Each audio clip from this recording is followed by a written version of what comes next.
Hi everyone, my name is Regina Romandetti, and for this week's assignment, I continue my research on Italian American life during Prohibition in New York City. My focus moves beyond common stereotypes and instead looks at community, culture, and identity. My main argument is that Italian American experiences during Prohibition were shaped more by cultural traditions and social networks than by organized crime alone. While crime is often the dominant narrative, it does not fully represent the everyday lives of Italian Americans during this time period. To complete this research, I used the Liberty University's Jerry Falwell Library, specifically the America History and Life with Full Text database, to find scholarly sources that support my argument.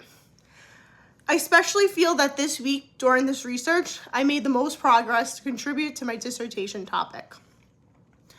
The scholars that I found specifically, like Louis Crosino, he examined the connection between Italian Americans and organized crime and argued that this link is often exaggerated and is shaped by stereotypes rather than reality.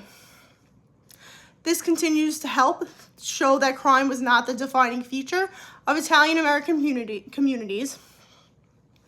Another scholar that I found during my research this week was Francisco Landolfi. Even though I talked about him last time, I continue on this one because he focuses more specifically on New York City during Prohibition, and he explains how Italian Americans interacted with Prohibition laws.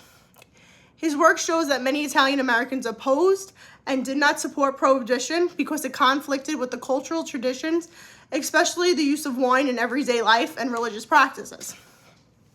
Because most Italians are Roman Catholic and they need wine to say a mass. Another scholar that I found was Carlos Cortez. He looks at how Italian Americans were portrayed in film, which is predominantly where the stereotypes do happen for Italian Americans. His research demonstrates how media representations reinforce stereotypes of Italian Americans as criminals, which has influenced public perception beyond historical reality. On the other hand, Simone Sinotto explores Italian American identity through food and restaurants. As an Italian American myself, I think this is the best way to identify Italians. His work shows how everyday practices such as cooking and dining played an important role in shaping cultural identity and maintaining community connections. And then the last scholar that I found during this week's research was George Pozzetta. He provides a broader historiographical perspective by examining how historians have studied Italian Americans over time. His work highlights a shift away from focusing only on crime and towards a more complex understanding of cultural identity and life overall. Altogether, these sources demonstrate that Italian American life during Prohibition was much more complex than stereotypes suggested. By focusing on culture, community, and we're able to gain a deeper understanding of how Italian Americans navigated during this time in New York City. Thank you.